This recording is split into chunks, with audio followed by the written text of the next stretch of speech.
प्यारी साथ संगत जी प्यार से कहिए धन्यकार जी। दास बनने से क्या होता है, संतों के चरणों में झुकने से क्या होता है संत महात्माओं, कि क्षमा बड़न को चाहिए छोटों को उत्पात, क्या घटिया हरि विष्णु का जब भृगु ने मारी लात।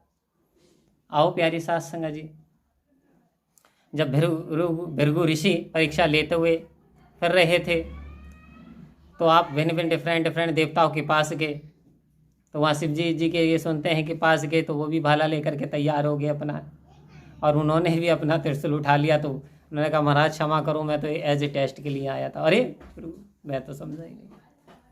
इसी तरीके से ब्रह्मा जी के पास गए तो वहाँ से भी रिएक्शन आया, लेकिन जब भगवान विष्णु के पास में गए तो जैसे ही सीने पे लात मारी भृगु ऋषि ने, और आपने जो है मतलब भगवान विष्णु ने वो चरण पकड़ लिए, हे प्रभु मेरा वज्र सा शरीर है और तुम्हारे कोमल चरण है, कहीं चोट तो ना आई। आहो प्यारी साथ संगत जी, ऋषि मुनि कहते हैं हे प्रभु तू धन्य है, मेरे प्रभु तू धन्य, मेरा ऐसा इरादा ना है, मुझे बख्श दे, क्षमा कर दे।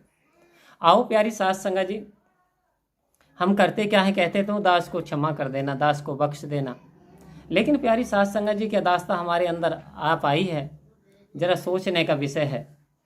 क्योंकि यदि कोई हमारे जरा सी ठेस पहुंचा देता, हमें कोई कड़वा वचन बोल देता, हम बर्दाश्त नहीं कर पाते, जैसा वो इंसान हमारे साथ बिहेव करता तो हम भी कहना शुरू कर देते हैं, अरे मैं तो जब तो सत्संग में बैठा था, अब मैं कोई तेरे से कम थोड़ी हूँ, तुझसे कम थोड़ी हूँ, मैं तुझसे कोई कमज़ोर थोड़ी हूँ।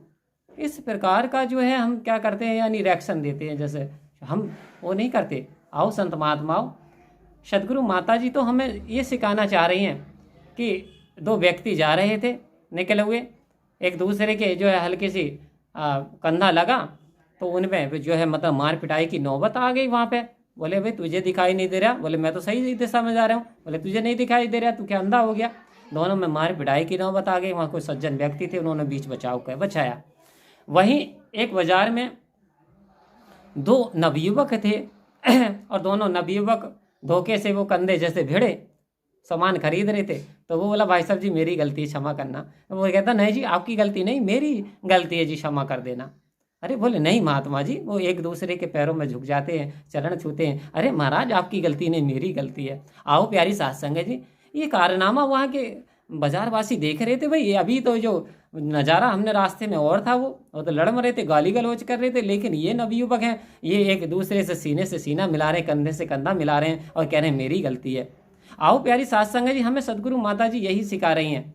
आपके साथ कोई कितना बिहेव करता है, लेकिन आपको जो है उसको क्या इतना बड़ा तगड़ा रिएक्शन नहीं देना, आपको रिएक्शन नहीं देना, आपको सदगुरु के चरणों में समर्पित कर देना है, क्योंकि तेरा रूप है ये संसार। हे सदगुरु तेरा रूप है ये संसार, तू चाहे सो भी करवा सकता है, एक छोटी सी चींटी से हाथी को मरवा सकता है।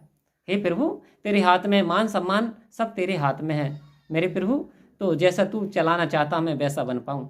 आओ संत महात्माओं, दास का कहने का इतना ही तात्पर्य है कि यदि हम अपने आप को दास कहते हैं तो हम उसकी दास की परिभाषा भी समझाएं कि मैं दासों का दास। अभी तो हम दास भी नहीं बन पाए, तो फिर हम दासों के दास कैसे बन पाएंगे। आओ प्यारी साथ संगत जी, कोई संत महात्मा कहते जी वो झाड़ू उधर लगा दीजिए, तो पता ये चलता संत महात्मा के सामने वो फील हो रहा उधर।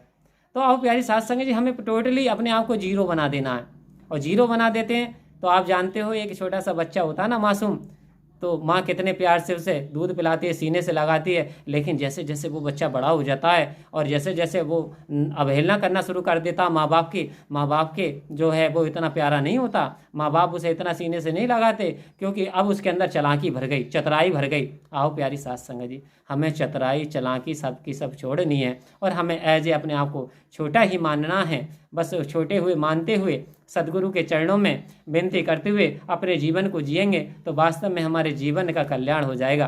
प्यारी साथ संगत जी प्यार से कहिए धन्यकार जी।